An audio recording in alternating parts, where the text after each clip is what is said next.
Praise God.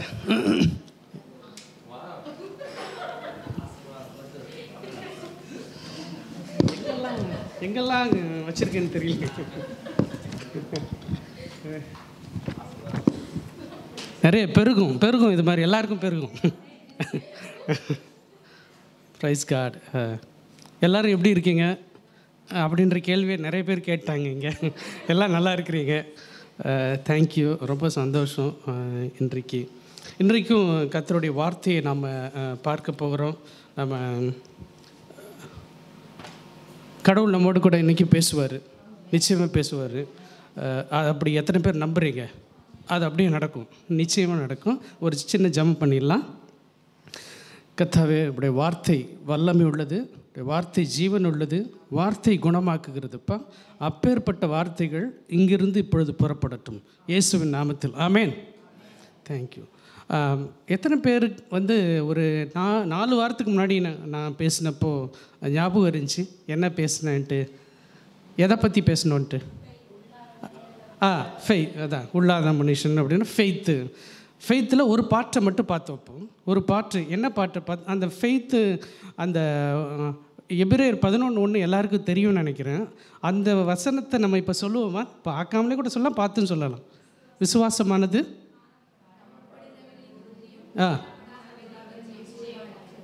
அதில் என்னதை பார்த்தோம்? நம்ம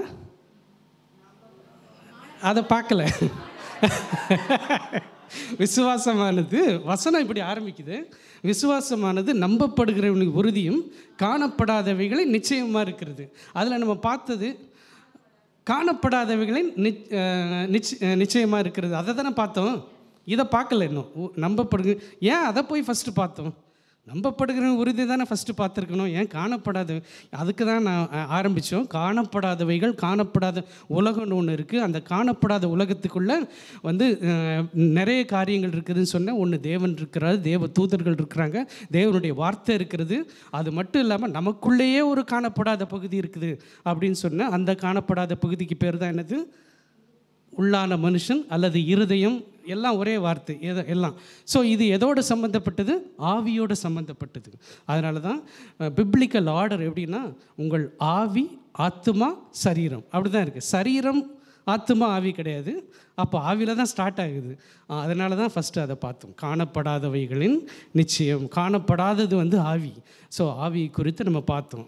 அப்போ தான் உள்ளான மனுஷனில் பலன் அப்படின்றது குறித்து நம்ம பார்த்தோம். இன்றைக்கி நம்ம பார்க்க போகிறது அந்த ஃபஸ்ட்டு போர்ஷன். இதை பார்த்து முடித்தாதான் இது கம்ப்ளீட் ஆகும். இந்த விசுவாசம்ன்றது கம்ப்ளீட் ஆகும். அதனால தான் இன்றைக்கி இதை குறித்து பார்க்க போகிறோம். நான் ஒரு வசனத்தை தப்பாக சொல்லுவேன், நீங்கள் கரெக்டாக சொல்லுங்கள் பார்ப்போம்.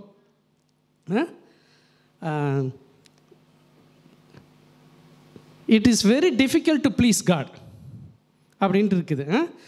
விசுவாசம் இல்லாமல் தேவனை படுத்துறது கொஞ்சம் கஷ்டமான காரியம். It is impossible to please God. கூடாத காரியம், முடியவே முடியாது. அப்படின்னா இம்பாசிபிள்னா விசுவாசம் இல்லாமல் கடவுளை பிரியப்படுத்தவே முடியாது. அதாவது கொஞ்சம் கஷ்டம் அப்படிலாம் கிடையாது. கடவுளை பிரியப்படுத்துறது கஷ்டம் அப்படின்னா அதில் ஏதோ ஒரு எலிமெண்ட்டு இருக்குது.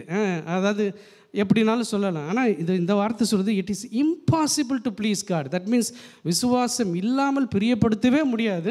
அப்போ விசுவாசம் கண்டிப்பாக வேணும். அப்போ விசுவாசம்னா என்ன அப்படின்பதை நாம் தெரிந்து கொள்ளணும், படித்து கொள்ளணும். அதில் தான் காணப்படாதவைகள் பார்த்தோம். இன்றைக்கி நம்ம பார்க்க போகிறது விசுவாசமானது நம்பப்படுகிறவைகள் உறுதி. ஓகேயா? அதைத்தான் இன்றைக்கி நம்ம பார்க்க போகிறோம். இப்போ இதுதான் நம்பிக்கையிலிருந்து தான் விசுவாசம் ஸ்டார்ட் ஆகுது. அதாவது விசுவாசம் எங்கேருந்து ஸ்டார்ட் ஆகுது அப்படின்னு நம்ம பார்த்தோன்னா, நம்பிக்கை. அதாவது ஃபஸ்ட்டு ஹோப்பு, அப்புறம் ஃபெய்த்து. ஹோப்பில் இருந்து தான் ஃபெய்த்து நமக்கு வரும் அப்படின்னு வேத வசூல் சொல்லுது. அதனால தான் இப்படி போட்டிருக்கேன், நம்பிக்கையிலிருந்து விசுவாசம். விசுவாசம் ஒரு சின்ன ரூட்டு மாதிரி தான் நமக்குள்ளே, அப்படி உள்ள ஒரு சின்ன விதை மாதிரி தான் அப்படி இருக்கும் ஸ்டார்டிங்கில். நம்ம ரட்சிக்கப்படும் போது அல்லது நம்ம கடவுளை அறிந்து கொள்ளும் போது நம்ம விசுவாசத்தோடு தான் வரோம். கடவுள் நமக்கு விசுவாசத்தை கொடுக்குறாரு, பகிர்ந்து அளித்த விசுவாசம்னு வேதம் சொல்லுது. அப்போது அப்படி தான் இருக்குது. ஆனால் கொஞ்சம் உள்ளே இருக்குது, அது அப்படியே வெளியே வர மாட்டேங்குது.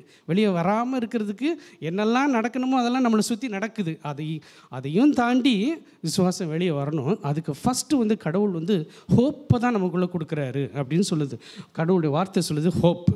ஸோ இந்த ஹோப்பு அப்படின்றத படிக்கும்போது இன்றைக்கி நம்ம ஹோப்பை படிக்க போகிறோம். ஹோப்புலேருந்து விசுவாசம் எப்படி வருது அப்படின்றது தான் நம்ம இன்றைக்கு படிக்க போகிறோங்க பாருங்கள். ஸோ அப்போ faith is the substance of things hoped for, the evidence of things not seen. அதுதான் வந்து இங்கிலீஷில் இருக்க பாருங்கள். இப்போது அடுத்த ஸ்லைடுக்கு போங்க சொல்கிறேன். இப்போது இந்த ஃபெய்த்துன்ற இந்த சாப்டரே வந்து முக்கியமாக வந்து எதில் வருதுன்னு தெரியுமா? எபிரேயர் புத்தகத்துலையா இல்லையா? எபிரேயரில் தான் வந்து ரொம்ப அதிகமாக வந்து விசுவாசத்தை குறித்து அதிகமாக சொல்லப்பட்டதுக்கு எபிரேயர் நிருபத்தின் ஆசிரியர் வந்து அதை ரொம்ப ஸ்பெசிஃபிக்காக எழுதுகிறாரு. இதை நம்ம புரிஞ்சு கொள்ளணும். நீங்கள் வந்து எபிரேயர் 11:1 தானே இது இருக்குது, விசுவாசம் ஆனது நம்பப்படுகிற உறுதின்ட்டு. 11:1 இருக்குது. ஆனால் 10வது அதிகாரத்திலிருந்தே இதை குறித்து சொல்லப்பட்டிருக்கிறது. ஏன் வந்து இந்த இடத்துல 11:1 வந்து எபிரேயர் நிருபத்தின் ஆசிரியர் இப்படி எழுதுகிறாரு, விசுவாசமானது நம்பப்படுகிறவங்களுக்கு உறுதியும் காணப்படாத நிச்சயமாக இருக்கிறதுன்றதை நீங்கள் முதல்ல இருந்தே பார்த்தா தான் தெரியும். எபிரேயர் முன்னாடியே இருக்கட்டும், 10 32 39. நான் அந்த வசனங்களை போடவில்லை, யாராவது ஒருத்தர் வாசிக்கலாம்.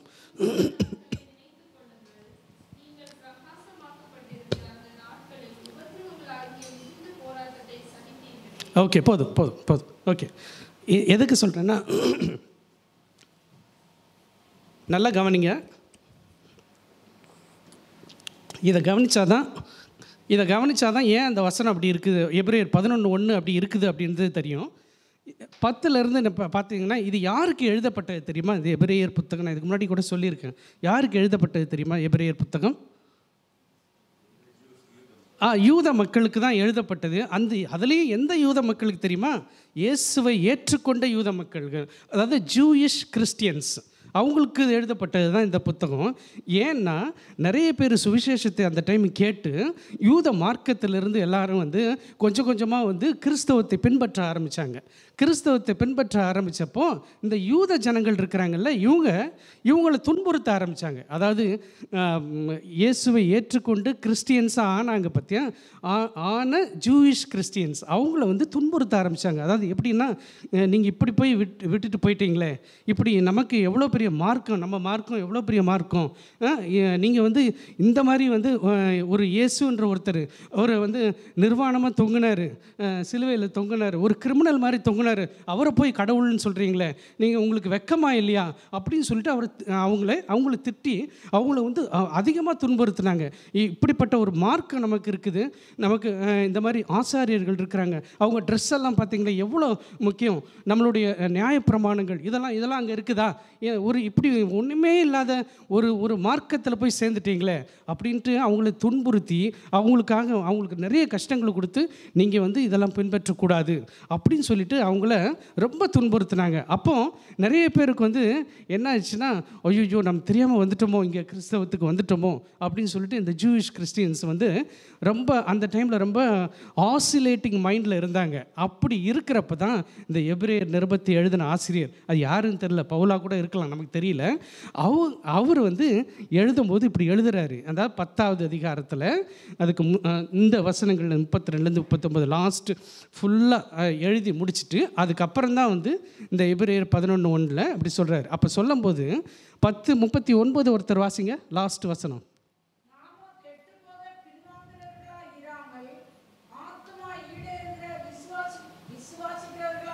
ஆமாம், இப்படி தான் சொல்கிறாரு. 10:32 நீங்கள் வீட்டில் போய் வாசிச்சு பாருங்கள். அதாவது நீங்கள் இப்படிலாம் இருந்தீங்களே, எவ்வளோ சகித்து இருந்தீங்களே, ஏன் இப்போ இந்த இதை விட்டுட்டு போயிடாதீங்க. நீங்கள் இது வந்து இயேசு வந்து எவ்வளோ பெரியவர் தெரியுமா? இந்த ஹீப்ரூ புத்தகத்தின் மெயின் சென்ட்ரல் தீம் என்ன தெரியுமா? This is better. பெட்டர் என்ற வார்த்தை மோர் தென் 12 டைம்ஸ் வந்து ஹீப்ரூவில் வரும். அப்படின்னா என்ன அர்த்தம்னா, இந்த மார்க்கம் தான் இது பெட்டர் அப்படின்ட்டு இவர் இவரே நிருபத்தின் ஆசிரியர் எழுதுவார். அதை விட இது பெட்டர். ஏன்னா இயேசு வந்து தேவ தூதர்களையும் காட்டிலும் பெரியவர், அப்படி தான் ஒரு இயேசு மோசையை காட்டிலும் பெரியவர், இயேசு நியாயப்பிரமாணத்தை காட்டிலும் பெரியவர் அப்படின்னு சொல்லிட்டு அப்படி ஒன்று ஒன்றா சொல்லி தான் வந்துட்டு இந்த 10வது அதிகாரத்தில் இவ்வளோ கஷ்டங்களை நீங்கள் சகிச்சிங்களே, நீங்கள் வந்து எவ்வளோ இதாக வந்து இயேசுவை அக்செப்ட் பண்ணியிருக்கிறீங்க, தொடர்ந்து அதில் இருங்க அப்படின்னு சொல்லிட்டு தான் நாமும் கெட்டு போகிறவர்களாக இருக்காமல் விசுவாசம் உடையவர்களாக இருப்போம் அப்படின்னு சொல்லிட்டு அதுக்கு அடுத்தது சொல்கிறாரு. என்ன அப்போ விசுவாசம் உடையவர்களாக இருப்போம்னு சொல்லிட்டார்ல, அப்படி தானே முடிக்கிறாரு 10வது அதிகாரத்தை முடிக்குது. இப்போ விசுவாசம்னா என்னன்னு சொல்லணும்ல, அதுக்கு தான் இந்த வசனம் வருது. புரியுதா? எதனால் இந்த வசனம் வருது? ஏன்னா அப்போல்லாம் வந்து இந்த அதிகாரங்கள் இது வந்து இப்படி இது நம்ம புரிஞ்சுக்கிறதுக்காகத்தான் இந்த அதிகாரங்கள்லாம் இருக்குது. 1 2 3 4 அப்படிலாம் அதிகாரங்கள் இருக்குது. இதெல்லாம் வந்து கண்டினியூஸாக எழுதின ஒரு புக்கு இது வந்து அப்படியே தொடர்ந்து எழுதின புக்கு தான். இப்போ நீங்கள் ஒருத்தருக்கு லெட்டர் எழுதுறீங்க, உங்கள் சன்னுக்கோ உங்கள் டாக்டருக்கோ எங்கேயோ வெளியே இருக்கிறாங்க, நீங்கள் எழுதுறீங்க மகனே அப்படின்ட்டு அதிகாரம் 1 அப்படின்னா எழுதுறீங்க, மகனே அதிகாரம் 2 அப்படின்னா எழுதுறீங்க கிடையாது. அப்படி இல்லை இல்லையா? லெட்டர் கண்டினியூஸாக தானே எழுதுவீங்க. இந்த லெட்டரும் அப்படி தான் கண்டினியூஸாக எழுதப்பட்ட நிருபம் தான் இது. இதை நம்ம வாசிக்கிறதுக்காக அதிகாரங்களாக இப்போ இப்படி அதிகாரங்களாக இல்லாட்டி நான் இப்போ 10:39 வாசிங்க அப்படின்னா கரெக்டாக வாசிக்கிறீங்க.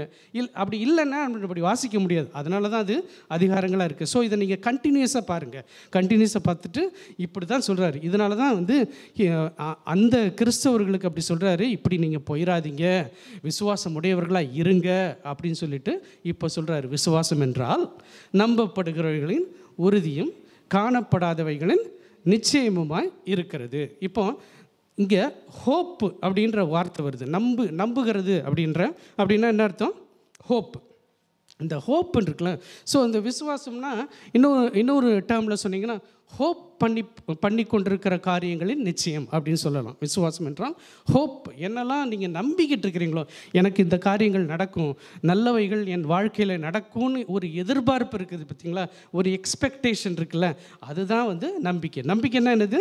அதான் ஒரு எதிர்பார்ப்பு. நீங்கள் நினைக்கிறீங்க எனக்கு எப்படியாவது நல்ல வேலை கிடச்சிரும் அப்படின்னு நினைக்கிறேன். நான் இப்போ ஒரு இன்டர்வியூ போயிட்டு வந்திருக்கிறேன், எனக்கு அது பாஸ் பண்ணிடுவேன்னு நான் நினைக்கிறேன் அப்படின்னு சொல்கிறீங்களா, அந்த எதிர்பார்ப்பு, ஒரு நல்ல எதிர்பார்ப்பு, அதுதான் ஹோப். அந்த ஹோப்பு வந்து இப்போ அந்த ஹோப்பை பற்றி நான் சொல்ல போகிறேன். அதுதான் ஹோப்புன்னு தெரிஞ்சிட்டிங்க.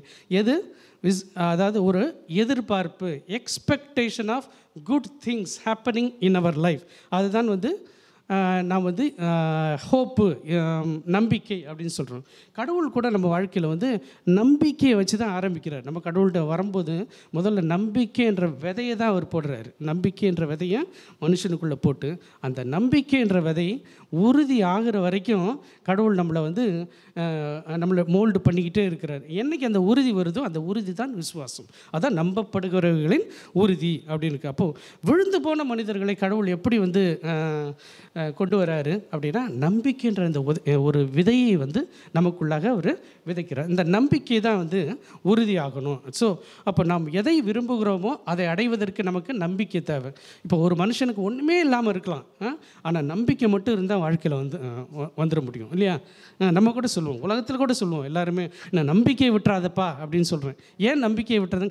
நம்பிக்கையிலிருந்து தான் கடவுளே வந்து நம்மளை டெவலப் பண்ண முடியும், நம்மளை பில்டு பண்ண முடியும். அப்போ நம்பிக்கை வந்து எவ்வளோ முக்கியம் வாழ்க்கையில் அப்படின்னு பார்க்கணும். ஸோ இப்போ ஹோப்னா என்னென்னு பார்த்தோம், you expect good things to happen to you அப்படின்னு சொல்லுங்கள். நீங்கள் உங்கள் வாழ்க்கையில் எதிர்பார்க்கும் நல்ல காரியங்கள் நடக்கும் அப்படின்னு நீங்கள் நினைக்கிறீங்கள, அதுதான் ஹோப். அந்த நம்பப்படுகிறவர்கள். So hope is the first step of faith வர்றதுக்கு முதல் ஸ்டெப்பு என்னது? நம்பிக்கை. இந்த நம்பிக்கை வந்து உறுதியாகிறது பற்றி தான் வேதம் சொல்லுது. இப்போ ஹோப்புன்னு சொல்லிட்டேன். இந்த ஹோப்புன்னு சொல்கிறப்ப இப்போ நான் ஃபார் எக்ஸாம்பிள் நான் சொல்கிறேன் பாருங்கள், I hope I pass this exam அப்படி சொல்லியிருக்கீங்களா?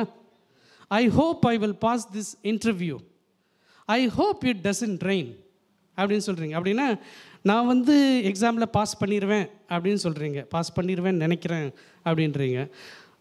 நான் இந்த இன்டர்வியூ அட்டன் பண்ணியிருக்கேன், இந்த இன்டர்வியூ நான் பாஸ் பண்ணிடுவேன்னு நினைக்கிறேன் அப்படின்றீங்க. இன்றைக்கி மழை வராதுன்னு நினைக்கிறேன், மழை வராது அப்படின்னு நான் நினைக்கிறேன் அப்படின்னு சொல்கிறீங்க. இப்போ இதிலே சொல்கிறீங்களே, இப்போ இந்த ஹோப்லேயே ஒரு ப்ராப்ளம் இருக்குது. ஹோப்புன்னு சொல்கிறோம்ல, இந்த ஹோப்புன்னா ஒரு நல்ல எதிர்பார்ப்புன்னு சொல்கிறோம். ஆனால் இந்த ஹோப்புன்ற இந்த டெஃபினிஷன்லேயே ஒரு ப்ராப்ளம் இருக்கிறது. என்ன இருக்குது? அந்த ஹோப்புக்குள்ளேயே அன்சர்டன்ட்டி பில்ட் ஆகிருக்குது. அதாவது நிச்சயமற்ற ஒரு தன்மை இருக்குது. I hope I pass the exam அப்படின்னா என்ன அர்த்தம்? நான் இந்த எக்ஸாமை பாஸ் பண்ணிடுவேன் நினைக்கிறேன் அப்படின்னா பாஸ் பண்ணாமல் இருக்கவும் சான்ஸ் இருக்குது இல்லையா? நான் பாஸ் பண்ண அதுதானே meaning. I hope I pass. நம்ம சொல்லும் போது நான் இந்த இன்டர்வியூக்கு போகிறேன், கிடைச்சிரும், I hope I will get the interview அப்படின்னு சொல்கிறோம். அப்படின்னா அதுக்குள்ளேயே பில்ட் ஆகிருக்குது, இன்பில்ட் ஆகிருக்கு. என்ன இருக்குது? ஒரு நிச்சயமற்ற தன்மை இருக்குதா? இருக்குது. ஃபிங்கர்ஸ் கிராஸ்ட் அப்படின்னு சொல்கிறாங்களே, எதுக்கு? இப்படியும் நடக்கலாம், இப்படியும் நடக்கலாம். ஆனால் அதையும் ஹோப்புன்னு தான் சொல்கிறோம். ஐ ஹோப் அதுதான் இந்த உலகத்தில் சொல்லப்படுற ஹோப்பில் அன்சர்டன்ட்டி இன்பில்ட் ஆகிருக்கு, நிச்சயமற்ற தன்மை அதில் இருக்குது. ஆனால் பைபிள் ஹோப்புன்னு ஒன்று இருக்குது. கடவுள் நமக்குள்ளே விதைக்கிற அந்த ஹோப் இருக்குல்ல, அந்த நம்பிக்கை இருக்குல்ல, அந்த நம்பிக்கையில் அந்த ஆசிலேஷன் கிடையாது. அதாவது அந்த நம்பிக்கையை ஒரு கான்ஃபிடென்ட் எக்ஸ்பெக்டேஷன் அப்படின்னு வேதம் சொல்லுகிறது. இந்த நம்பிக்கை confident expectation. So the normal ஹோப்பும் பைபிள் ஹோப்பும், நார்மல் ஹோப்பில் அன்சர்டன்ட்டி பில்டாக இருக்குது, பைபிள் ஹோப்பில் சர்டன்ட்டி இருக்குது. அதனால தான் உறுதி இருக்குது. அதில் உறுதி இருக்குது. அது அந்த நம்பிக்கையில் ஒரு உறுதி இருக்குது. அடுத்தது போதும். ஸோ இப்போது நம்ம பார்த்தோம், உலகத்தில் சொல்லப்படுற இந்த ஹோப்பில் என்ன இல்லை? ஒரு உறுதி கிடையாது. தட் மீன்ஸ் ஒரு கான்ஃபிடென்ஸ் கிடையாது. கான்ஃபிடென்ஸ் இல்லை. ஏன்னா I hope I pass the exam அப்படின்னா ஆகாமலும் இருக்கலாம் அப்படின்னு. ஆனால் கடவுள் சொல்கிறாருல்ல, கடவுள் நமக்குள்ளே வைக்கிற நம்பிக்கை இருக்குல்ல, அது கான்ஃபிடென்ட் எக்ஸ்பெக்டேஷன். அதுதான் வேதம் சொல்லுகிறது. அந்த கான்ஃபிடென்ஸ்ன்ற ஒரு வார்த்தை நார்மல் ஹோப்பை பைபிள் ஹோப்பாக மாற்றி விடுகிறது. அதுதான் நம்ம இன்றைக்கி பார்க்க போகிறோம். ஒரு எக்ஸாம்பிளும் நம்ம இன்றைக்கி பார்க்க போகிறோம். ஸோ அதுதான் இப்படி மாற்றி விடுகிறது. இப்போது இந்த ஹோப்புனா சர்டன்ட்டின்னு சொல்கிறேன்ல, சர்டன்ட்டி அதான் நிச்சயமுள்ள ஒரு தன்மை அப்படின்னு. அப்போ இந்த நிச்சயம்னு சொல்கிறோமே, இது என்ன நிச்சயம் அப்படின்னா இதைத்தான் நம்ம மாரல் சர்டன்ட்டி அப்படின்னு சொல்கிறோம். மாரல் சர்டன்ட்டின்னா அதை விளக்குறது ரொம்ப கஷ்டம். இதை நான் தமிழில் பார்த்தேன், இது எனக்கே புரியல, என்ன தார்மீக உறுதி. ஆனால் மாரல் சர்டன்ட்டிலாம் நிறைய பேருக்கு புரியுது, கொஞ்சம் புரியுது. மாரல்னால் என்னது தெரியுமா? மாரல் எது நல்லது கெட்டது அப்படின்ற ஒரு அறிவு, ஒரு இது. அதாவது நல்லது செய்யணும், நல்லது அப்படின்ற ஒரு இது, அதான் மாரல். நம்ம கூட மாரல் சயின்ஸ் படிச்சிருப்போம், மாரல் இன்ஸ்ட்ரக்ஷன் படிச்சிருப்போம். இது நல்லது அப்படின்றத தெரிந்து கொள்வது. கடவுள் நமக்கு அறிவு, சித்தம் இதெல்லாம் கொடுத்துருக்கிறப்போ இதை வச்சுட்டு எது நல்லது செய்கிறது என்னது அப்படின்றதெல்லாம் நம்ம தெரிஞ்சு வச்சுருப்போம். இப்போ நம்ம ஒருத்தர் ஹர்ட் பண்ணிட்டோம்னு வச்சுக்கோங்க, ஏதோ ஒன்று சொல்கிறோம், ஒரு வார்த்தையை சொல்கிறோம், அவங்க ஹர்ட் ஆகிட்டாங்க அப்படின்னா அது உடனே நமக்கு ஒரு மாதிரி இருக்குல்ல. ஏன்னா கடவுள் அந்த மாரல் அந்த குணத்தை நமக்குள்ளே வச்சுருக்கிறாரு. அது வைக்க போய் தான் நமக்குள்ளே நம்ம ஒரு தப்பு செய்யும்போது நமக்கே அது ஒரு மாதிரி காட்டுது, ஐயோ நான் தப்பு பண்ணிட்டேன். ஏன்னா உங்களுக்குள்ளே அந்த மாரல் பிஹேவியரை கடவுள் வைத்திருக்கிறார். நம்மளை உண்டாக்கும் போதே கடவுள் அப்படித்தான் உண்டாக்கி இருக்கிறாருன்னு வேதம் சொல்லுது. இப்போ இந்த மாரல் சர்டன்ட்டி இதை புரிஞ்சுக்கணுன்னா ஒரு சிலதை நான் ஒரு எக்ஸாம்பிளை காட்டுறேன், அப்போ தான் இது என்னன்னு புரியும். இந்த மாரல் சர்டன்ட்டி இது பார்த்திங்கன்னா நம்ம இப்படி சொல்லலாம். ஒரு 2-3 சர்டன்ட்டி நான் எடுத்து பார்த்தேன், என்ன சர்டன்ட்டி இருக்குது, என்ன நிச்சயங்கள் இருக்குது அப்படின்னு பாருங்கள். மேத்தமெட்டிக்கல் சர்டன்ட்டின்னு ஒன்று இருக்குது தெரியுமா? அதாவது கணிதப்படி உறுதி. இந்த உறுதியை பற்றி தான் பேசிகிட்டு இருக்கிறோம். கணிதப்படி உறுதி, மேக்ஸ் படி 2 2 4 இது மாறுமா? இது மாறாது இல்லையா? இதுதான் மேத்தமெட்டிக்கல் சர்டன்ட்டி. இது எப்பயுமே மாறாது. இன்றைக்கி வெதர் ஒரு மாதிரி இருக்குது, அதனால் 2 2 4 கிடையாது, இல்லை 2 2 5 அப்படி சொல்ல முடியாது இல்லையா? இது மாறவே மாறாது. அதான் மேத்தமெட்டிக்கல் சர்டன்ட்டி. இது உங்களுக்கு புரியுது. அடுத்து லாஜிக்கல் சர்டன்ட்டி. லாஜிக்கல் சர்டன்ட்டினா ஒரு ஆர்கியூமெண்ட்டை சொல்லி ஒரு லாஜிக்கல் கன்க்ளூஷன், அது எப்படி சொல்லலாம் அப்படின்னு பார்த்தீங்கன்னா, இந்த லாஜிக் லாஜிக் எப்படி சொல்லு, எல்லாரும் திருமணம் செய்கிறார்கள், திருமணம் செய்கிறவர்கள் எல்லாம் நன்றாக இருக்கிறார்கள், ஆகையால் நானும் திருமணம் செய்வேன் அப்படி சொல்லுவீங்களா? இல்லை இப்படி சொல்லலாம். எல்லா மனுஷர்களும் ஒரு நாள் இறப்பது நிச்சயம். இவர் ஒரு பெரிய மனுஷர், இவர் ஒரு விஐபி அப்படின்னா இவர் இறக்க மாட்டான்னு கிடையாது, அவரும் இறப்பார், ஒரு நாள் இறப்பார். இதுதான் லாஜிக்கல் கன்க்ளூஷன். அதாவது இதுதான் லாஜிக்கல் நியதி, இப்படி தான் இருக்குது. அதனால் நான் சொல்கிறேன் இவங்க இப்படி தான் இருப்பாங்க அப்படின்ட்டு. எல்லா மனிதர்களும் ஒரு நாள் இறப்பார்கள் என்றால் அது யாராக இருந்தாலும் சரி அவர்களும் இறந்து விடுவார்கள். அதுதான் லாஜிக்கல் கன்க்ளூஷன். அப்போது அதுலேயும் ஒரு சர்டன்ட்டி இருக்குது, ஒரு நிச்சயம் இருக்குது, கணிதப்படி ஒரு நிச்சயம் இருக்குது. ஆனால் நம்முடைய வாழ்க்கையை வந்து கணிதப்படி வாழ்கிறோமா? நம்ம வாழ்க்கை டெய்லி லைஃபு வந்து இப்போ நம்ம திருமணம் செஞ்சுருக்கிறோம் வச்சுக்கோங்களேன். இப்போ வந்து திருமணம் செஞ்சுருக்கிறோம், நானும் என் மனைவியும் வந்து என்றென்றைக்குமே வந்து சந்தோஷமாக இருப்போம் அப்படின்னு இப்படி நான் கால்குலேட் பண்ணி சொல்கிறேன். ஓகே 2 + 2 4. நானும் என் மனைவி இன்றைக்கி கல்யாணம் பண்ணி இருக்கிறோம். ஸோ இன்னும் 20 வருஷம், இன்னும் 30 வருஷம், இன்னும் 100 வருஷங்கள் வந்து நாங்கள் ஒன்றா இருப்போம்ன்ட்டு கால்குலேட் பண்ணி சொல்ல முடியாது. அதே மாதிரி லாஜிக் படியும் சொல்ல முடியும். இப்போ நான் சொன்னேன், எல்லாரும் திருமணம் செய்து கொண்டிருக்கிறார்கள், திருமணம் செய்கிறவர்களாம் நன்றாக இருக்கிறார்கள், ஆகையால் நன்றாக இருப்போம் அப்படி சொல்லலாமா? சொல்ல முடியாது. அதை லாஜிக்கல் கன்க்ளூஷன் பண்ணால் மூடிட்டு போயிடுவாங்க, யாரும் திருமணம் செய்ய மாட்டோம் இல்லையா? ஸோ லாஜிக்கல் கன்க்ளூஷனில் கூட நம்ம வாழலை. நாம் எப்படி வாழ்ந்து கொண்டிருக்கிறோம் அப்படின்னா, நாம் வந்து இந்த மாரல் சர்டன்ட்டில் தான் வாழ்ந்து கொண்டிருக்கிறோம். அதாவது அந்த குணம், அதாவது அந்த நாம் கல்யாணம் செய்து கொண்டிருக்கிற அல்லது நம்முடைய குணத்தை வைத்து தான் நம்ம எடை போடுகிறோம். அதுதான் வந்து மாரல் சர்டன்ட்டி. மாரல் என்றாலே வந்து நம்ம எல்லாருமே வந்து கடவுள் நம்மளை ஒரு மாரல் கிரியேச்சராக க்ரியேட் பண்ணியிருக்கிறாரு. அப்படிப்பட்ட ஒரு குணத்தை நமக்குள்ளே வச்சுருக்கிறாரு. அப்படி தான் நம்ம வாழ்க்கையை வாழ்ந்து கொண்டிருக்கிறோம். ஸோ ஈவன் பாருங்களேன், இப்போது ஒருத்தர் சொல்கிறாரு, இப்போ நான் வந்து நம்ம கல்யாணம் பண்ணுறோம், அப்போது அவங்க அப்பா வந்து எழுதி கொடுத்தாரா நீங்கள் எப்பயுமே நீங்கள் நல்லா இருப்பீங்க அப்படின்ட்டு? கிடையாது. அந்த சர்டன்ட்டி எங்கேருந்து வருது அப்படின்னு பார்த்தீங்கன்னா, அந்த நிச்சயம் எங்கேருந்து வருது அப்படின்னா, அதாவது நாம் வந்து அவர்களுடைய குணத்தை நம்ம அறிகிறோம் பார்த்தீங்களா, அந்த குணத்திலிருந்து தான் அது வருது. அதாவது அந்த மாரல் க்ரியேஷன்னாக நம்ம இருக்கிறோம் அப்படின்னு சொல்கிறோம்.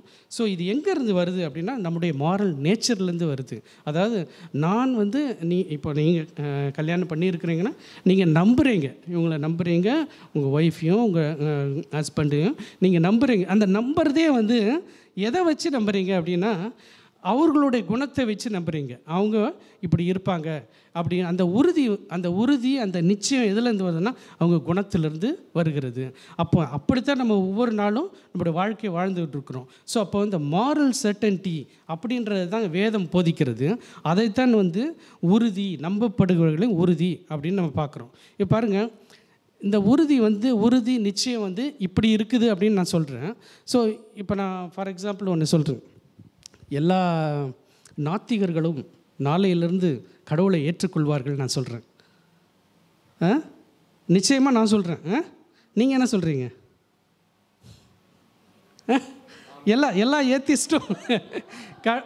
எல்லா ஏத்திஸ்ட்டும் நாளையிலேருந்து கடவுளை ஏற்றுக்கொள்வார்கள். யாருமே இந்த உலகத்தில் பார்த்திங்கன்னா ஒருத்தர் கூட வந்து ஏத்திஸ்டாக இருக்க மாட்டாங்க.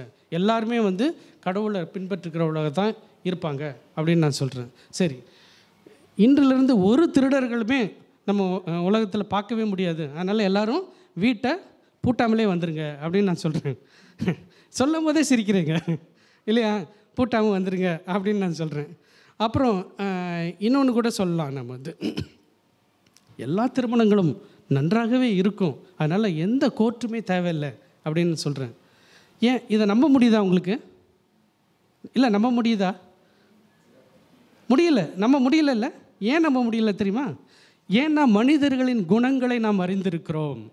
மனிதர்களின் குணம் அதான் மாரல் சர்டன்ட்டி. இது நிச்சயமாக தெரியுது. திருடுறவன் இல்லாமல் இருக்க மாட்டான் அப்படின்றது நமக்கு தெரியுது. நம்ம அப்படி நீங்கள் நம்பினீங்கன்னா ஒருத்தர் கூட இன்றைக்கி கதவு பூட்டாமல் வந்திருக்கணும். வந்தீங்கன்னா இல்லை, யாருமே அப்படி வரல. திண்டுக்கல் பூட்டை போட்டு 4 வாட்டி இறக்கி பார்த்து அப்படி தான் நம்ம வருவோம் இல்லையா? ஏன்னா அதில் ஒரு நிச்சயம் இருக்குது. மனுஷனுடைய குணம் இப்படி இருக்குது, விழுந்து போன்ற மனிதர்கள் இப்படி தான் இருப்பார்கள். அதுதான் மாரல் சர்டன்ட்டி. அந்த மாரல் சர்டன்ட்டி இருக்கும்போது இப்படித்தான் அப்படி என்பதை நாம் அறிந்து கொள்கிறோம். ஸோ உலகத்தில் சொல்லப்படுகிற மாரல் சர்டன்ட்டியில் இப்படி ஒரு சர்டன்ட்டி, இப்படி ஒரு நிச்சயம் இருக்குது. ஆனால் கடவுள் நமக்கு சொல்லியிருக்கிற பாருங்கள், அந்த மாரல் நிச்சயம் எங்கேருந்து வருது அப்படின்னு பார்த்தீங்கன்னா, ரோமர் 15:4 ஒருத்தர் எடுத்துக்கொள்ளலாம். ரோமர் 15:4.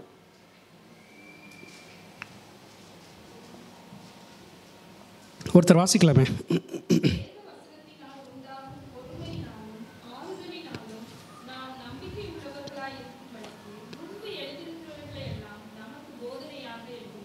இப்போது மாரல் சர்டன்டி சொன்னேன், அதாவது உறுதி, உலகத்தில் இருக்கிற உறுதி எப்படி வருது அப்படின்னு சொன்னேன். அந்த உறுதியில் வந்து கான்ஃபிடென்ஸ் இல்லை அப்படின்னு சொன்னேன். ஆனால் இப்போது கடவுள் சொல்கிற உறுதி எங்கேருந்து வருது அப்படின்னு பார்த்தீங்கன்னா, தேவ வசனத்தினால். அந்த 2 எல்லோ வேர்ட்ஸை மட்டும் பாருங்க. தேவ வசனத்தினால் நம்பிக்கை, தேவ வசனத்தினால் நம்பிக்கை, தேவ வசனத்தினால் நம்பிக்கை. சொல்லுங்கள், தேவ வசனத்தினால் நம்பிக்கை, தேவ வசனத்தினால் நம்பிக்கை. அப்போ நம்பிக்கை எங்கேருந்து வருது? தேவ வசனத்தினால். That means from the word of காட்லேருந்து நமக்கு நம்பிக்கை வருதுன்னு வேதம் சொல்லுது. அப்போ வேத வசனம் முழுதும் நமக்கு நம்பிக்கை ஊட்டும் போதனைகளாக இருக்கிறது. அப்போது நம்பிக்கை ஊட்டுகிற போதனை. நமக்கு நம்பிக்கை எங்கேருந்து வருது? வேத வசனத்திலேருந்து வருது. இந்த வார்த்தைக்கு பின்னால் யார் இருக்கிறார்கள்? தேவன் இருக்கிறாரு. அப்போ அந்த வார்த்தைக்கு பின்னால் தேவன் இருக்கிறாரு. அவர் மாரல் பர்சன், அவர் நல்லவர், அவர் சொன்னதை செய்கிறவர், அவர் வாக்கு மாறாதவர். அந்த உறுதி இருக்குல்ல, அந்த நிச்சயம் இருக்குல்ல, அந்த நிச்சயம் இருக்கும்போது நம்ம நம்ப முடியும்ல. அதனால தான், அதுக்கு பின்னால் தான் கடவுள் இருக்கிறாரு. இந்த வேத வசனத்துக்கு பின்னால் கடவுள் இருக்கிறாரு. அவர் பேக் பண்ணுறாரு இந்த வசனங்கள், இதை நான் சொன்னது அப்படின்ட்டு. அப்போ கடவுள் எவ்வளோ நல்லவர், கடவுள் வாக்கு மாறாதவர் அப்படின்ற கடவுளுடைய குணத்தை நாம் அறிகிறோம் பாருங்கள். அந்த குணத்திலேருந்து வருகிற உறுதி, இந்த உறுதி வந்து மாறாத உறுதி. இந்த உறுதி தான் கான்ஃபிடென்ட் எக்ஸ்பெக்டேஷன். இது நார்மல் எக்ஸ்பெக்டேஷன் கிடையாது. இது ஏதோ நடக்குமோ நடக்காதோ அப்படின்ற எக்ஸ்பெக்டேஷன், அப்படின்ற ஹோப்பு கிடையாது, அப்படின்ற நம்பிக்கை கிடையாது. இது ஏதோ மழை வருமோ வராதோ அப்படின்னு சொல்கிறோமே, அப்படின்ற அந்த நம்பிக்கை இல்லை. இதுக்கு பின்னால் கடவுள் இருக்கிறாரு. கடவுளுடைய வசனத்துக்கு பின்னால் அவர் தாங்கி கொண்டிருக்கிறாரு. ஏன்னா அவர் சொன்னார், அவர் சொன்னதுபடி அவர் செய்வார், அவர் உண்மையுள்ளவர் அப்படின்ற அந்த நம்பிக்கை நமக்கு வருது பார்த்திங்களா. அந்த நம்பிக்கையிலிருந்து வருகிற நிச்சயம், அந்த நிச்சயத்தை குறித்து தான் விசுவாசமானது, நம்பப்படுகிறவைகளின் உறுதி. ஏன்னா அதுக்கு பின்னால் கடவுள் இருக்கிறாரு அப்படின்றது வருது. அப்படித்தான் நமக்கு நம்பிக்கை வருது. இந்த நம்பிக்கை உறுதியாகும் போது தான் விசுவாசம் வருகிறதுன்னு வேதம் சொல்லுது. அந்த விசுவாசம் வந்த உடனே நடக்காததெல்லாம் நடக்க ஆரம்பிக்குது. அதனால தான் நம்பிக்கையில் ஸ்டார்ட் ஆகுது, அது உறுதியாகுது. அந்த உறுதிக்கு பின்னால் அவர் இருக்கிறாரு. அதனால தான் வந்து நான் சொல்கிறேன், இந்த நம்பப்படுகளின் உறுதினா அப்படி. ஏன்னா இப்போ உங்களுடைய சூழ்நிலைகள் ஒருவேளை டஃப்பாக இருக்கலாம், ஒருவேளை ரொம்ப கஷ்டமான சூழ்நிலையில் நீங்கள் கடந்து போயிருக்கலாம். ஆனால் ஒன்று மட்டும் நினச்சிக்கோங்க, நிச்சயித்து கொள்ளுங்கள், கடவுள் நல்லவர். அவர் நிச்சயமாக இந்த சூழ்நிலையிலேருந்து உங்களை மாற்றக்கூடிய வல்லவராக இருக்கிறாரு. அதுக்கு அவர் வேர்டு வந்து ஒரு அத்தாட்சியாக இருக்குது. அந்த வேர்டில் நாம் வந்து நம்பிக்கையுடையவர்களாக இருக்கணும் அப்படின்னு வேதவசனம் சொல்லுது. அப்போ நம்பிக்கை, இந்த நம்பிக்கையோட கோல் என்ன தெரியுமா? நம்பிக்கை எதை அச்சீவ் பண்ண விரும்புகிறது தெரியுமா? எபிரேயர் 6:11 ஒருத்தர் வாசிக்கலாம். ஹோப்புடைய கோல் என்ன? நம்பிக்கையை வந்து நம்பிக்கை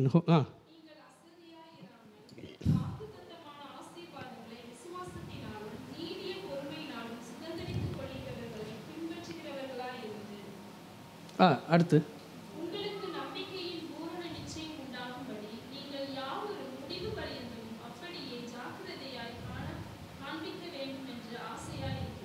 ஓகே, இதுதான் நம்பிக்கையோட கோல். நம்பிக்கையை எதை அச்சீவ் பண்ண விரும்புது?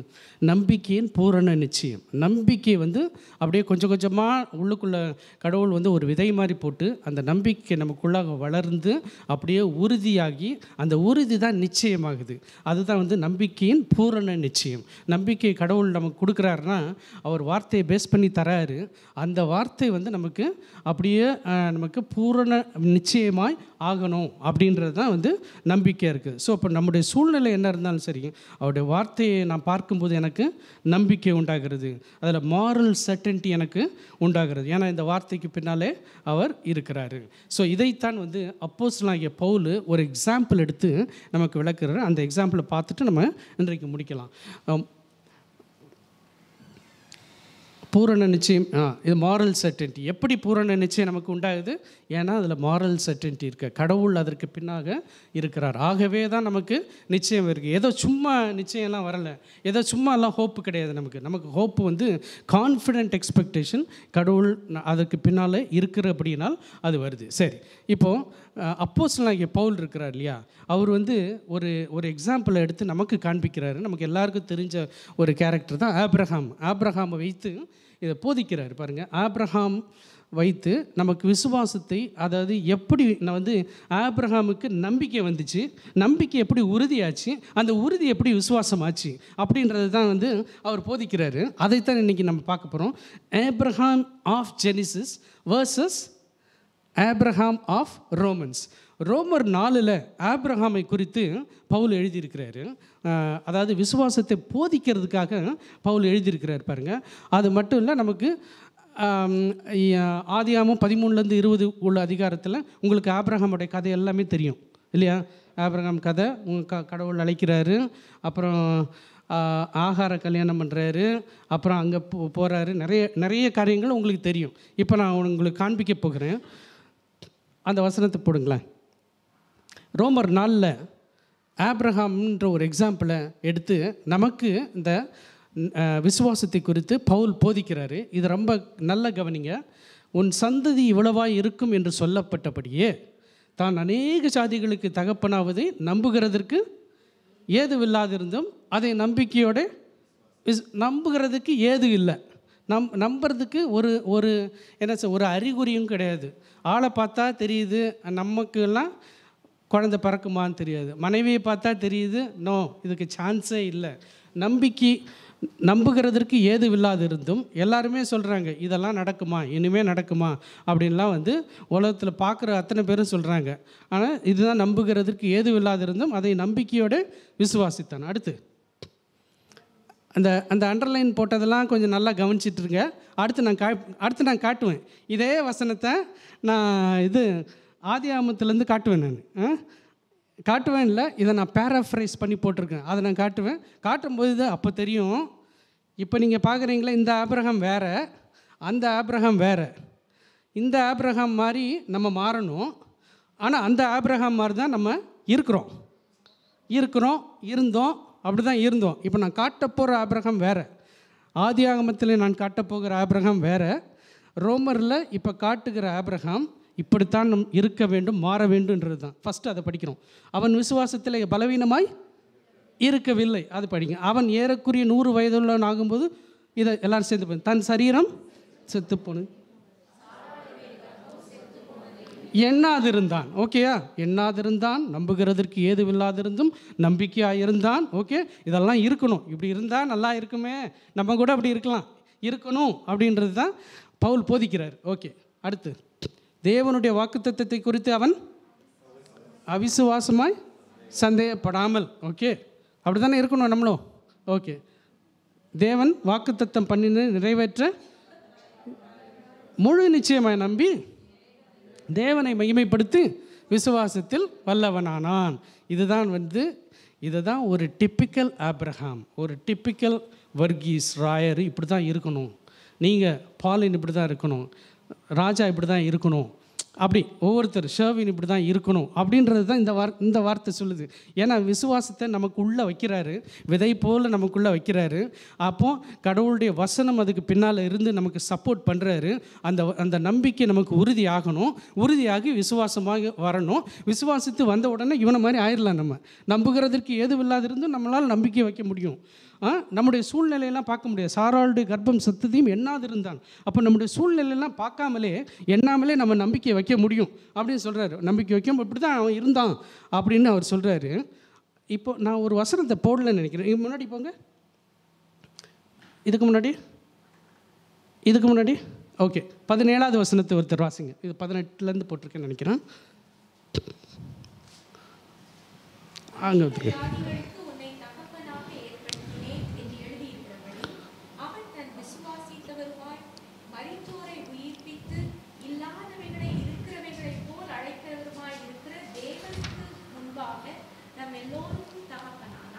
பதிமூணாவது வசனத்தை வாசிங்க ஒருத்தர். அதே இதில்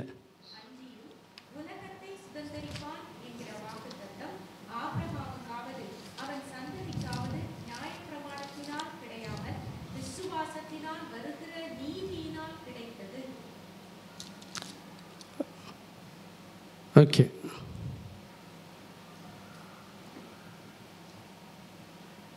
எஸ்,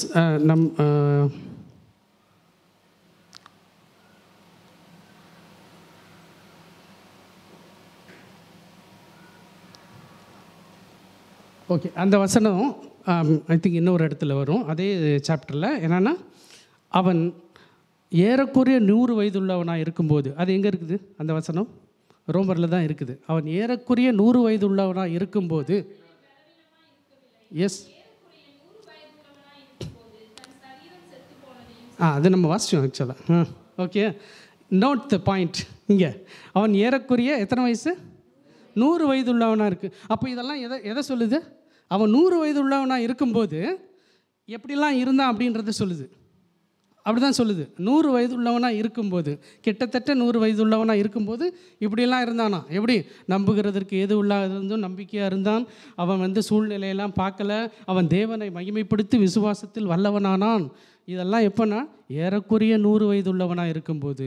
இப்போ நான் உங்களுக்கு காண்பிக்க போகிறேன் ஏறக்குறைய 100 வயதுக்கு முன்னாடி எப்படி இருந்தான் அப்படின்றது தான் நம்ம பார்க்க போகிறோம். இப்போது அடுத்து, இது ஆதியாகமத்தின் ஆபிரகாம், ரோமரின் ஆபிரகாம் தான் நம்ம இப்போ பார்த்தோம். ரொம்ப பர்ஃபெக்டாக, ரொம்ப நல்லா விசுவாசித்து ரொம்ப சூப்பராக இருந்தார். இப்போ ஆதியாகமத்தின் ஆபிரகாம், உன் சந்ததி இவ்வளவாக இருக்கும் என்று சொல்லப்பட்டபடியே தான் அநேக ஜாதிகளுக்கு தகப்பனாவதை நம்புகிறதுக்கு ஏதுவில்லாதிருந்தும் அது நம்பிக்கையோடு விசுவாசிக்கவில்லை. அவன் விசுவாசிக்கவில்லை. ஏன் சொல்கிறேன்? அடுத்து அதனால தான் பேராஃப்ரைஸ் பண்ணியிருக்கேன். இது நான் போட்டது, இது பைபிளில் இல்லை. அவன் விசுவாசத்திலே பலவீனமாக இருந்தான். அவன் ஏறக்குறைய 100 வயதுக்கு முன்பு தன் சரீரம் செத்து போனது, சாராளுடைய கர்ப்பம் செத்து போனதையும் எண்ணிக்கொண்டிருந்தான். உண்மையாக எண்ணிக்கொண்டிருந்தானா? அடுத்தது, தேவனுடைய வாக்குத்தத்தத்தை குறித்து அவன் அவிசுவாசமாய் சந்தேகப்பட்டு, தேவன் வாக்குத்தத்தம் பண்ணது நிறைவேற்ற முழு நிச்சயமாய் இருக்கிறார், முழு நிச்சயமாய் நம்பி தேவனை மகிமைப்படுத்தவில்லை, விசுவாசத்தில் வல்லவனாகவில்லை. இதுதான் நம்ம ஆபிரகாம் அப்படி தான் ஆரம்பித்தான். 75 வயதில் கடவுள் கூப்பிடும்போது, நான் உன்னை பெரிய ஜாதியாக்கி உன்னை பெரிய ஆளாக்குவேன்னு சொன்னார். இவன் அந்த வார்த்தையை கேட்டான். கேட்டுட்டு நம்பினானா? நம்பலைன்றது எப்படி தெரியுமா? அவன் பாட்டுக்கு போகிறான் ஒரு இடத்துக்கு, கடவுள் சொல்கிறாரு, அவன் பாட்டுக்கு ஒரு இடத்துக்கு போகிறான். வாக்கு தத்தங்களை பெற்ற ஒரு மனிதன் அந்த வாக்கு தத்தத்தை நம்ம கடவுளே பேசினாலும் அந்த வாக்கு தத்தத்தை அவன் வாங்கிக்கிறான். ஆனால் அதை நம்பினானான்னு தெரியல. நம்பி இருந்திருந்தால் அவன் ஆகார் மூலமாக இஸ்மவேலை பெற்றிருக்க முடியாது, கண்டிப்பாக பெற்றிருக்க முடியாது. அவன் நம்பாமல் அப்படியே தெரிஞ்சுக்கிட்டே இருந்தான். கடவுள் ரொம்ப நல்லவராக இருக்கிறாரு, இரக்கமுள்ளவராக இருக்கிறாரு. அதனால தான் அவனை எதுவும் சொல்லலை பாருங்கள். அதுக்கப்புறம் பார்த்திங்கன்னா ஒரு இடத்துக்கு ஓடி போகிறான். பஞ்சம், அவன் இருக்கிற தேசத்தில் பஞ்சம். எகிப்துக்கு ஓடி போகிறான். எகிப்துடைய ராஜா கிட்ட போயிட்டு, இது என் சகோதரி, என் மனைவி கிடையாதுன்ட்டு என்ன சொல்கிறாரு? பொய் சொல்கிறாரு. நம்மளும் அப்படி தானே, நம்புறதெல்லாம் இல்லை. எத்தனை வாட்டி பொய் சொல்லியிருக்கோம்? கடவுள் இரக்கம் உள்ளவர். நம்ம அப்படி தான், அந்த மாதிரி ஆபிரகாமாக தான் இருந்தோம் நம்ம. அது மட்டும் இல்லை, என்னென்னா அதுக்கப்புறம் இஸ்மவேல் பிறக்கிறான். அதாவது 13லேருந்து 20வது அதிகாரம் வரைக்கும் நீங்கள் வீட்டில் போய் வாசிச்சு பாருங்கள். 75வது வயசில் அவனுக்கு வாக்கு தத்தத்தை கடவுள் கொடுக்குறாரு. அந்த வாக்கு தத்தத்தை அவனால் நம்ப முடியலை. அவனால் நம்ப முடியலைன்னு நான் படித்தேன் பார்த்தீங்களா? அதை படித்த உடனே தான் எனக்கு சந்தோஷம் வந்துச்சு. ஏன் தெரியுமா? அவனை மாதிரி தான் நம்ம இருக்கிறோம், ஆபிரகாம் மாதிரி தான் நம்ம இருக்கிறோம். கடவுள் நமக்கு எவ்வளோ வாக்கு தத்தங்கள் கொடுத்தாலும் நிறைய நம்ம சூழ்நிலைகளினால் நம்பவில்லை, நம்ப முடியாமல் நம்ம இருக்கிறோம். அப்போ இப்பேற்பட்ட ஒரு மனுஷனை கடவுள் இப்படியெல்லாம் கொண்டு வராருன்னு பார்த்துட்டு எனக்கு சந்தோஷமாக இருந்துச்சு. ஏன்னா அதை மாதிரி தான் நம்ம இருக்கிறோம். நம்ம ஆதி ஆகமத்தின் ஆபிரகாம் மாதிரி தான் நம்ம இருக்கிறோம். அப்போ நம்மளை கூட கடவுள் நமக்குள்ள நம்பிக்கையை வச்சு, நமக்குள்ள அந்த நம்பிக்கையை உறுதியாக்கி, நமக்குள்ளேயும் விசுவாசத்தை கொடுக்க முடியுன்றதை என்னால் அப்போ நம்ப முடிச்சுது. அது மாத்திரம் இல்லை பாருங்கள், 25 வயசில் கடவுள் வாக்கு தத்தத்தை கொடுக்குறாரு. அவன் நம்பலை, அவன் எகிப்துக்கு ஓடி போகிறான். அதுக்கப்புறம் அவன் ஒய்ஃப் அதுக்கு மேலே நீங்கள் கண்டிப்பாக எனக்கெல்லாம் வந்து குழந்தை பிறக்கிற நம்பிக்கையே கிடையாது அப்படின்னு சொல்லிட்டு தான் நோ நோ நோ, ஒருவேளை என் வீடு வந்து இவளால் கட்டப்படட்டும், வேலைக்காரியை கல்யாணம் பண்ணி கொடுக்குறான். வேலைக்காரி ஆகார கல்யாணம் பண்ணி கொடுத்து இஸ்மவேல் பிறக்கிறான் பாருங்க. இஸ்மவேல் அப்போ ஆபிரகாமுக்கும் வந்து நம்பிக்கை இல்லை. சரி, ஒருவேளை கடவுள் சொன்னார், அது வந்து ஒருவேளை ஆகார் வழியாக கூட இருக்கலாமோ அப்படின்ற ஒரு ஆசிலேஷன் அவனுக்கும் இருக்குது. அவனுக்கும் உறுதி கிடையாது, நிச்சயம் கிடையாது. அப்படி தான் இருந்தான். ஆகார் மூலமாக ஒரு வேளை கொடுக்கலாம் அப்படின்னு சொல்லிட்டு இஸ்மவேல் பிறக்கிறான். இஸ்மவேல் பிறந்ததுக்கப்புறம் அதுக்கப்புறம் என்னென்னா அவனுடைய வீட்டில் எத்தனை பேர் இருந்தாங்க தெரியுமா? அவன் வந்து எகிப்துக்கு போகிறான். எகிப்துக்கு போயிட்டு எகிப்துக்கு போனது அப்புறம் கடவுள் வந்து அவனை ஆசீர்வதிச்சுக்கிட்டே தான் இருக்கிறாரு. அவர் சொன்ன வார்த்தையில் அவர் வந்து உண்மையுள்ளவர் இருக்கிறாரு. அங்கே போகிறான், அங்கே ஒன்றுமே இல்லாமல் போகிறான். அங்கே போயிட்டு இது வந்து என் சகோதரி அப்படின்னு சொல்கிறான். சொன்னதுக்கப்புறம் அந்த ராஜாவுக்கு கோபம் வருது. அவன் வந்துட்டு ஐயோ ஏன் நீ இப்படி சொல்லிட்ட அப்படின்ட்டு. ஏன்னா அந்த ஸ்திரீ அவள் மிகுந்த அழகுள்ளவளாக இருந்தாலாம். யார்? சாராள் வந்து அவ்வளோ பியூட்டிஃபுல்லாக இருந்தார். பைபிள் பியூட்டிஃபுல்னு சொன்னது அப்போ உண்மையிலே பியூட்டிஃபுல், பயங்கர பியூட்டிஃபுல்லாக இருந்திருக்கணும். ஏன்னா எகிப்தின் ராஜா அவங்களோட மினிஸ்டர்ஸ் அவங்க எல்லாருமே வந்து இவளை ரொம்ப அழகுள்ளவள் என்று கண்டு இந்த ராஜா வந்து இவளை எடுத்துக்கலாம் அப்படின்னு நினச்சிக்கிட்டு இருந்திருக்கான். இருந்ததுக்கப்புறம் தான் கடவுள் என்ன பண்ண, ஆனால் கடவுள் பாருங்கள் அவனுக்கு ஒரு கனவு கொடுத்து அவளை கை வைக்கக்கூடாது அப்படின்னு சொல்கிறான். அப்படின்னு சொல்லிட்டதுக்கப்புறம் அவனுக்கு நிறைய அவள் மூலமாய் ஆபிரகாமுக்கு அவன் தயை பாராட்டினான்னு வேதம் சொல்லுது. அப்படின்னா என்ன அர்த்தம்னா அவனுக்கு நிறைய கொடுக்குறான், எல்லாம் வெகுமதி, கிஃப்ட்ஸு, அது இது எல்லாம் கொடுக்குறான். அந்த இடத்துக்கு சும்மா போனான். எதுக்கு? பஞ்சம் இருக்குதுன்னு போனால் வந்து ஏதோ ஒரு ராஜா வச்சு அவனை ஆசீர்வச்சிட்டாரு. நீ எப்படியாவது நீ வெளியே போ அப்படின்னு சொல்கிறான் அவன். அந்த ராஜா எகிப்தில் இருக்காத, நீ வந்து என்னை தப்பு பண்ண வச்சுருப்ப, நீ வெளியே போ. அப்போ இந்த ஆடு மாடு இதெல்லாம் அதையும் எடுத்துகிட்டு போ அப்படின்றான். அவன் பெரிய பணக்காரன் ஆகிட்டான் அந்த இதில்.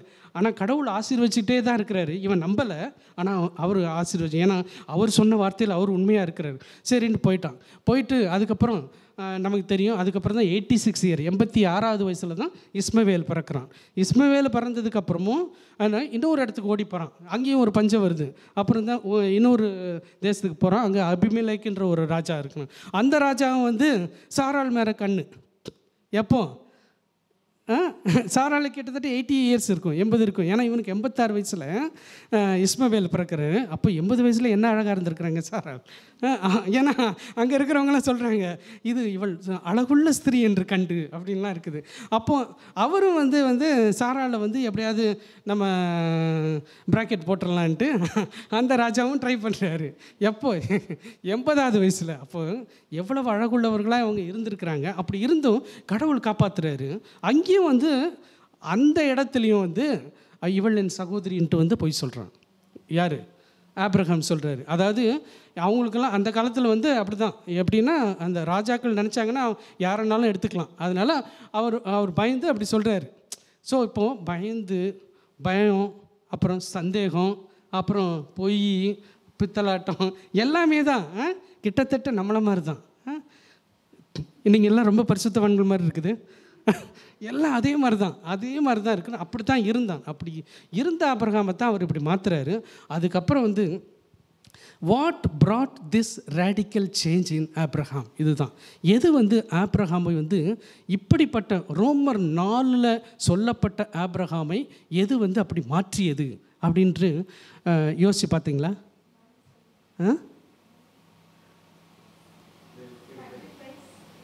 ஃபெய்த் தான். ஆனால் ஒரே ஒரு காரியத்தை ஆண்டவர் பண்ணுறாரு. வந்து கிட்டத்தட்ட 90 இயர்ஸ்க்கு மேலே இருக்கும், 99 இயர்ஸ் கிட்ட. அப்போ தான் வந்து ஆப்ரஹாம் வந்து ஆப்ராம் என்ற பேரை என்ன பண்ணுறாரு? ஆப்ரஹாம்னு மாற்றுறாரு. கடவுள் வந்து மாற்றுறாரு. ஆப்ராம் என்ற பேரை ஆப்ரஹாம்னு மாற்றுறாரு. ஆபிராம் என்னன்னு அர்த்தம்னா ஜஸ்ட் உயர்ந்த தகப்பன் அப்படின்னு அர்த்தம். ஜஸ்ட் ஒரு தகப்பன் அர்த்தம். ஆப்ரஹாம்னா அநேக ஜாதிகளுக்கு தகப்பன் அப்படின்னு மாற்றுறாரு. இப்போ பேரை ஒரே ஒரு லெட்டர் தான் மாற்றுறாரு. ஆப்ரஹாம் தான் கொடுக்குறாரு. நீங்கள் உடனே நேமியாலஜி நினச்சிடாதீங்க. நம்மளும் இப்போ பேரை மாற்றினா நம்ம வந்து விசுவாசி ஆயிரமா? கிடையாது. நாம் அப்படி கூட சில நம்பிக்கைகள் இருக்கிறாங்க இல்லையா? இந்த பேரை மாற்று, நீ வந்து ஓஹோன்னு போயிடுவ அப்படின்னு.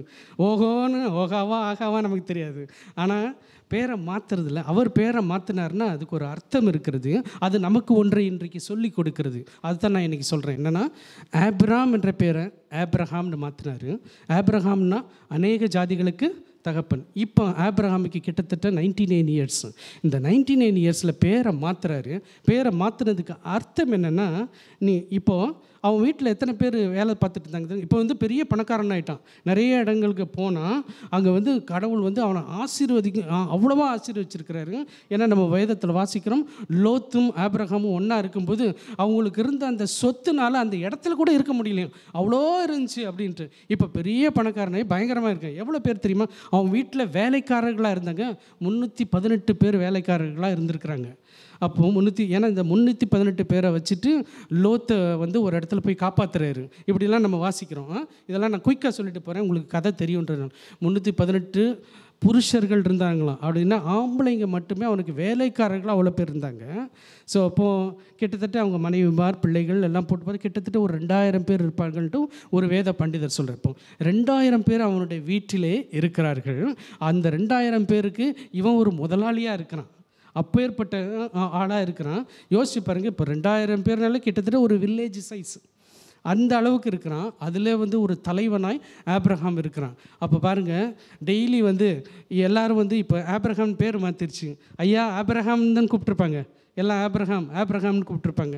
ஐயா இந்த இடத்துல ஒரு லேண்டு வாங்க போகிறோன்னு சைன் போடுவான். எப்படி சைன் போடுவான்? ஆப்ரஹாம்னு சொல்லுவான்.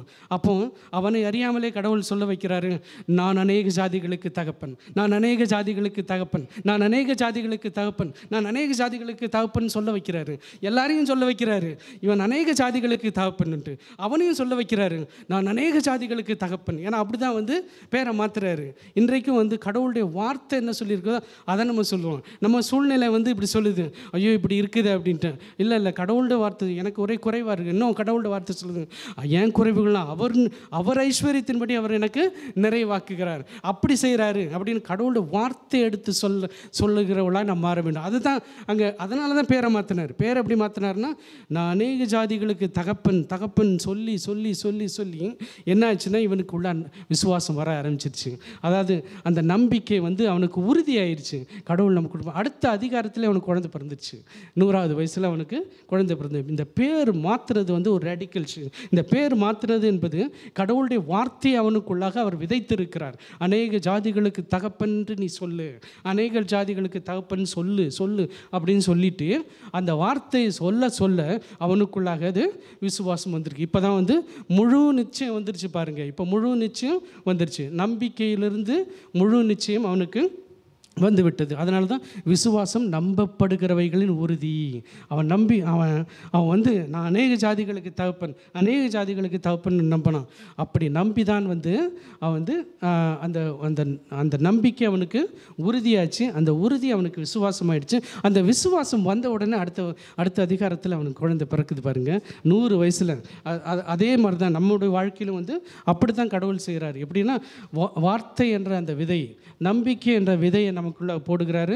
அந்த நம்பிக்கை உறுதியாகுது பாருங்கள். அந்த உறுதியை வந்து கடவுளுடைய வார்த்தையிலேருந்து வரும். நம்ம பார்த்த நம்பிக்கை எங்கேருந்து வருது அப்படின்னு பார்த்தோம். தேவ வசனத்தினால் நம்பிக்கை. அப்போ அந்த வசனம் வந்து நமக்குள்ளாக உறுதியாகணும். அந்த உறுதியாகிறது கடவுளுடைய வார்த்தையை எடுத்து நம்ம பேசுவது ரொம்ப முக்கியம். அந்த கடவுளுடைய வார்த்தையில் இருக்கிற அந்த நம்பிக்கையும் அந்த உறுதியும் நமக்குள்ளாக வரும்போது, ஒவ்வொரு முறையும் நம்ம அதையே சொல்லும்போது, அதையே பேசும்போது, நம்ம சூழ்நிலைகளை பேசாமல் அதை பேசும்போது அந்த உறுதி, அந்த நிச்சயம் வந்து அப்படி நமக்குள்ளாக வருகிறது. அப்போது வேத வசனத்தில் இது வந்து ஆபிரகாமுக்கு மட்டும் இல்லை, இது நமக்கும். ஆபிரகாம் ஆதியாமத்தில் சொல்லப்பட்ட ஆபிரகாமை போலத்தான் ஒருவேளை நம்ம இன்றைக்கி இருக்கலாம். ஒருவேளை பலவீனமாக இருக்கலாம், நம்பாமல் இருக்கலாம். தேவனை மகிமைப்படுத்தி விசுவாசத்தில் வல்லவனானான் அப்படின்ட்டு ரோமரில் பார்க்குறோம். அவன் வந்து ஆதியாமத்தில் என்ன தெரியுமா சொல்கிறான்? ஆண்டவர் சொல்கிறாரு, நான் உனக்கு ஒரு குழந்தை, உன் கர்ப்ப பிறப்பாய் ஒரு குழந்தையை தருவேன்னு சொல்கிறார். அவன் என்ன தெரியுமா சொல்கிறான்? அதுக்கு ஆண்டவரே இஸ்மவேல் பிழைப்பானாக, இஸ்மவேலை நீங்கள் ஆசீர்வச்சிருங்க, அது போதும், எனக்கு குழந்தை பிறக்குமான்லாம் தெரியல அப்படின்னு. அது வந்து தேவனை மகிமைப்படுத்துறது கிடையாது இல்லையா? தேவனை மகிமைப்படுத்துறது இல்லை. எது தேவனை மகிமைப்படுத்து? அவர் வார்த்தையை நம்பி, ஆமாம் ஆண்டவரை நீங்கள் எனக்கு தருவீங்க அப்படின்னு சொன்னால் அதுதான் தேவனை மகிமைப்படுத்து. அப்படித்தான் அவன் 100 வயசுக்கு மேலே தான் அப்படி ஆனான். அப்படி ஆன பிறகு தான் அவனுக்கு அந்த குழந்தை பிறக்குது. அதுக்கு பிறகு தான் அதுக்கப்புறம் வந்து நீங்கள் நிறைய இந்த ஸ்டோரிஸ்லாம் படித்த பக்கம் வந்து ஈசாக்கை வந்து பலியிடுன்னு சொல்கிறாரு. எப்படி தைரியமாக அவனால் போக முடியும்? ஏன்னா அவனுக்கு நம்பிக்கை, உறுதி, விசுவாசம் எல்லாம் வந்துருச்சு. வந்ததுனால தைரியமாக போகிறான். ஏன்னா கடவுள் வந்து என்னுடைய மகனை கொன்று போட்டால் கூட அந்த சாம்பலிலிருந்து கூட அவர் எனக்கு தூக்கி நிறுத்தி தர முடியும் அப்படின்ற அந்த விசுவாசம் அவனுக்குள்ளாக வந்துச்சு. எப்படி வந்துச்சுன்னா இதெல்லாம் அவன் பாஸ் பண்ணி தான் வந்திருக்கிறான். நம்பிக்கை இல்லாமல் இருந்திருக்கிறான், பலவீனமாக இருந்திருக்கிறான், நம்மளை மாதிரி தான் இருந்திருக்கிறான். ரொம்ப அங்கேயும் இங்கேயும் அப்பப்போ ஒரு பொய் சொல்கிறது, இப்படி தான் இருந்திருக்கிறான். பயத்தில் இருந்திருக்கிறான். இந்த சூழ்நிலையில் கண்டு பயந்து ஓடி இருக்கிறான். ஆண்டவர்கிட்டே பேசியிருக்கிறான், எனக்கெல்லாம் முடியாது, இஸ்மவேல் பிழைப்பானாக, அவனே இருக்கட்டும் அப்படின்னு சொல்லிட்டு எனக்கு வருமானு தெரியலன்ட்டு. அப்போ அதெல்லாம் நீங்கள் நினச்சி பார்க்கும்போது இன்றைக்கி நம்ம கூட அது மாதிரி இருக்கலாம்ல. அது மாதிரி நிறைய இந்த சூழ்நிலைகளை நம்ம அப்படி போய்கிட்டு இருக்கலாம். அதுக்கு எல்லாம் வந்து கடவுளோட வார்த்தை தான். அந்த வார்த்தையை அவனுக்குள்ளாக அவர் போடுறாரு. அவன் பேரை மாற்றுறாரு, ஆபிரகாம்ன்ட்டு.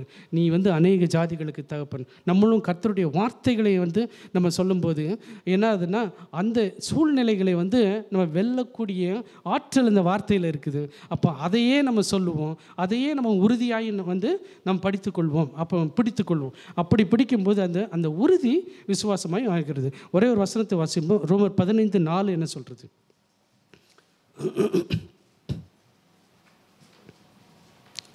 ரோமர் 15:4.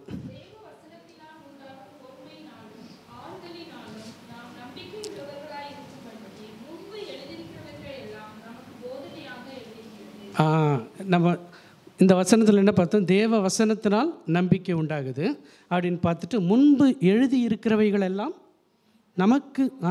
இது வந்து ஆபிரகாமுக்கு மட்டும் இல்லை, இது நமக்கும். ஆபிரகாமுக்கு மட்டும் இல்லை, இது நமக்கும் எழுதப்பட்டிருக்கிறது. அப்போ வேத வசனம் முழுவதுமே வந்து நம்பிக்கையை அங்கே நமக்கு ஊட்டுகிற வார்த்தைகளாக இருக்கிறது. அந்த வார்த்தைகள் எல்லாமே வந்து அவங்களுக்கு மட்டும் இல்லை, ஆபிரகாமுக்கு இல்லை. ஆபிரகாமுக்கு அவர் அன்றைக்கி தரிசனமானார். தரிசனமாகியே சொன்னார், நான் உன்னை ஆசீர்வதிப்பேன் அப்படின்ட்டு. இன்றைக்கி நமக்கு தரிசனமாக வேண்டிய அவசியம் இல்லை, அவர் வார்த்தையை சொல்லி இருக்கிறது. அந்த வார்த்தையை வந்து நமக்கு நம்பிக்கையை கொடுக்குது. அந்த வார்த்தைக்கு பின்னால் அவர் இருக்கிறார். அவர் இருக்கிறதுனால நமக்கு உறுதி வருது. அந்த உறுதி நிச்சயமாகிறது. நிச்சயம் விசுவாசமாகிறது. விசுவாசமாகும்போது அது அப்படியே நம்ம வாழ்க்கையில் நடக்கிறது. அப்போ முன்பு எழுதி இருக்கிறவைகள் நமக்கு போதனையார். அப்படின்னா ஆபிரகாமுடைய கதை, ஈசாக்கோட கதை, யாக்கோபுடைய கதை, யோசேப்புடைய கதை, இதெல்லாம் நம்ம வாசித்து பார்த்தோம்னா இதெல்லாம் வந்து நமக்கு போதனையாக. ஏன்னா வந்து அவங்களுக்கு செஞ்ச தேவன் நமக்கும் செய்வார். ஏன்னா ஈசாக்குக்கு எப்படின்னா, ஈசாக்கு வந்து பஞ்ச தேசத்தில் விதை விதைக்கிறான். பஞ்ச தேசத்தில் விதை விதைத்து 100 மடங்கு பலன் அடைந்தான். அப்போ நம்ம சுற்றி பஞ்சம் இருந்தாலும், சுற்றி குறைவு இருந்தாலும் நம்மளுடைய தேவன் நிறைவாக்க முடியும் அப்படின்றது தான் ஈசாக்குடைய கதையில் பார்க்குறோம். யோசேப்புடைய கதையில் பார்க்குறோம். வந்து எத்தனை பேர் நம்ம மேலே ஏறி மிதித்து போனாலும் நம்ம ஒரு நாள் டாப்புக்கு வர முடியும் அப்படின்றத யோசேப்புடைய கதை வந்து நமக்கு சொல்லி கொண்டிருக்கிறது. யாக்கோபுடைய கதை என்ன சொல்லுது? யாக்கோபு நம்மளை மாதிரி தான், ஏமாற்றவனாக இருந்தான். எத்தனை இருந்தான், பேர் எத்தனை அப்படின்னு சொல்கிறோம். அப்படி இருந்த ஓடி போனான் பாரு. ஓடி போயிட்டு திரும்பி வரான். ஒரு நாள் திரும்பி வரப்போ இவனுடைய சகோதரன் இவனை கொல்றதுக்கு நிற்கிறான்னு இவன் பார்த்துக்கிட்டு இருந்தான். அவன் யுத்தம் செய்ய வரான்னு இவன் பார்த்தான். ஆனால் அவன் வந்து இவனை முத்தம் செஞ்சான். அப்போ யுத்தம் செய்ய வருகிறவர்களை கூட கடவுளுடைய வார்த்தையின்படி நடக்கும்போது முத்தம் செய்ய வைக்கும் கடவுளுடைய வார்த்தை. அதுதான் வந்து கடவுளுடைய வார்த்தையாக இருக்குது. அந்த வார்த்தையில் வந்து நாம் உறுதியாக இருக்கணும். அவர் ஆபிரகாமுக்கு, ஈசாக்குக்கு, யாக்கோபுக்கு, யோசேப்புக்கு என்னவெல்லாம் செஞ்சாரோ அதையெல்லாம் இன்றைக்கும் நமக்கு செய்ய வல்லவராக இருக்கிறாரு. அதனால் அந்த வார்த்தை அவர் இருக்கிறாரு. இந்த வார்த்தைக்கு பின்னால் அதுதான் இந்த மாரல் நிச்சயம், அதுதான் இந்த மாரல் சர்டன்டி, அதுதான் நம்பப்படுகிறவர்களின் உறுதி. விசுவாசம் நம்பப்படுகிறவர்களின் உறுதி, காணப்படாதவர்களின் நிச்சயம். ஆமேன். தேங்க்யூ. ஜெபிக்கலாமா? Thank you Lord. ஆண்டவரே ஸ்தோத்திரம். ஆண்டவரே கர்த்தாவே, நீங்கள் கொடுத்த இந்த நல்ல வார்த்தைகளுக்காக ஸ்தோத்திரம். இந்த வார்த்தைகள் எங்களுக்கு ஆண்டவரே ஒரு உறுதியை தருகிறதுப்பா. நம்பிக்கை எங்களுக்குள்ளாக விதைத்த இந்த வார்த்தைகளுக்காக ஸ்தோத்திரம். இந்த நம்பிக்கை ஆண்டவரே அப்படியே எங்களுக்கு உறுதியாகட்டும். அந்த உறுதி நிச்சயமாகட்டும். நாங்கள் ஆபிரகாமை போல ஆண்டவரே இருந்திருக்கலாம் ஆண்டவரே. ஆனாலும் ரோமரில் சொல்லப்பட்ட ஆபிரகாமை எங்களை நீங்கள் இன்றைக்கு உங்கள் வார்த்தையின் மூலமாய் மாற்றுகிறபடினால் ஸ்தோத்திரம். இயேசுவின் நாமத்தில் பிதாவே, ஆமேன்.